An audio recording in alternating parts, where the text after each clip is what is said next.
Le Grand Matin Sud Radio, 7h-9h, Patrick Roger. Il est 8h45 sur Sud Radio.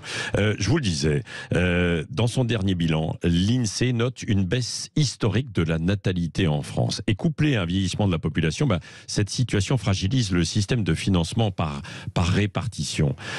Ça pose un certain nombre de questions. Déjà, il y a les causes, bien sûr. Alors ce matin, sur Sud Radio, je vous pose cette question. Quelles en sont les causes selon vous? Est-ce que c'est l'angoisse de l'avenir? 45% vous dites oui, c'est le célibat et puis une forme d'individualisme, 28%, le contexte économique, 18%, moins de politique familiale, seulement 9%, et puis il y en a d'autres qui disent aussi que c'est la santé, etc., et qu'il y a les effets du Covid. Vos analyses, Elisabeth Lévy et Alexis Poulain. Elisabeth.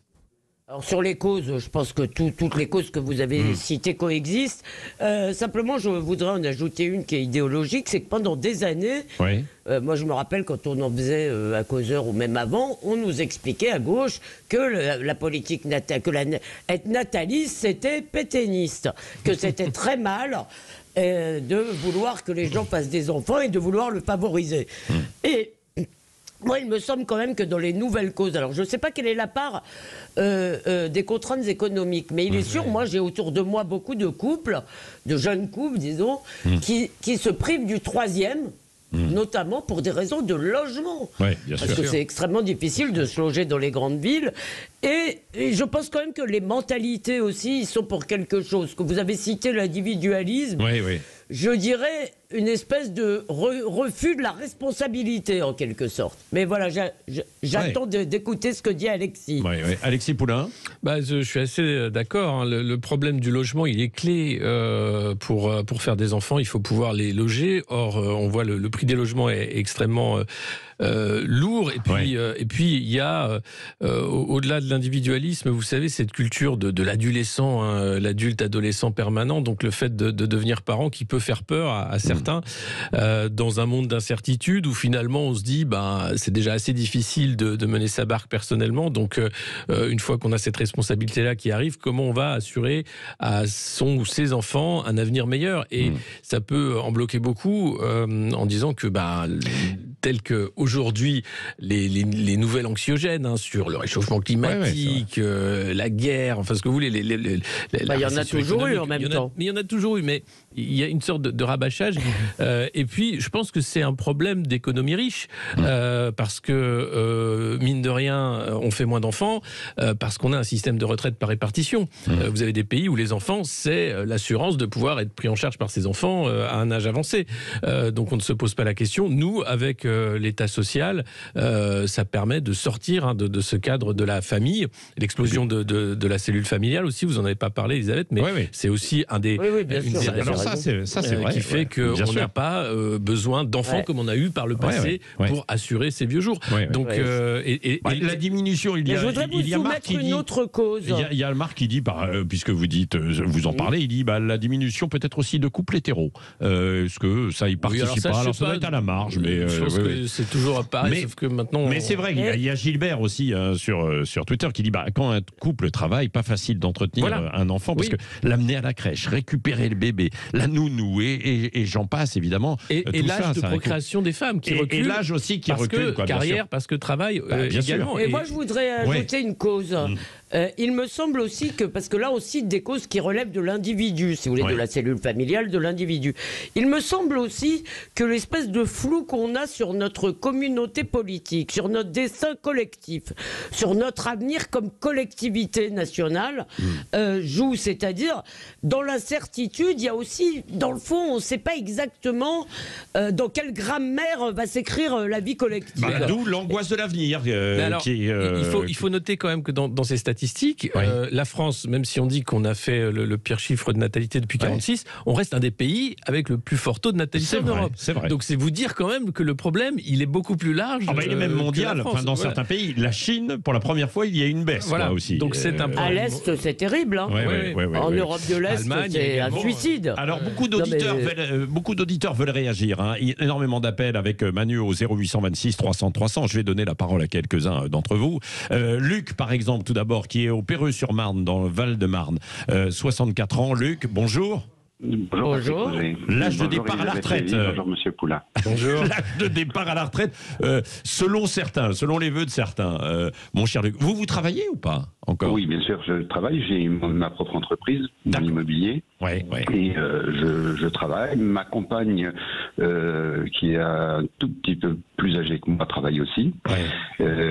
Parce qu'on n'a pas envie de s'encrouter. Voilà, tout simplement. Quand on a la forme et un travail, c'est bien, quoi. Voilà, quand on peut en fait, un travail qui plaît. Bien sûr. Sur la natalité, mon cher Luc, alors. Écoutez, moi je suis assez mal passé, je n'ai pas d'enfant. Ah et alors oui, et pourquoi alors justement alors sans rentrer peut-être dans des considérations trop personnelles. Hein. Oui, voilà, les circonstances. Ça s'est passé comme ça, voilà. Mon frère s'est rattrapé, il en a eu 4, donc il en a fait pour moi.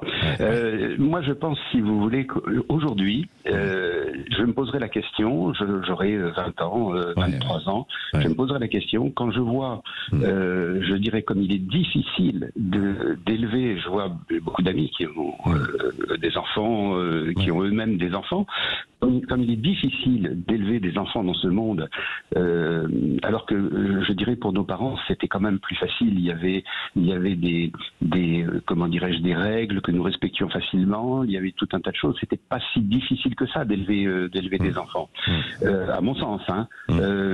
Alors qu'aujourd'hui, j'avoue que quand je vois les petits enfants de mes amis, je trouve que c'est extrêmement difficile de parier sur leur avenir, qu'ils ne tournent pas mal, même si on les encadre bien. Et je pense que c'est une angoisse qui doit atteindre pas mal de parents. C'est ça. C'est cette angoisse qui est résumée d'ailleurs dans les commentaires aussi sur les réseaux sociaux à la question que nous posons. Claude est avec nous aussi, des Hautes-Pyrénées. Vous voyez, nous étions dans le Val-de-Marne, on va dans les Hautes-Pyrénées. Vous pourrez rester avec nous, Luc.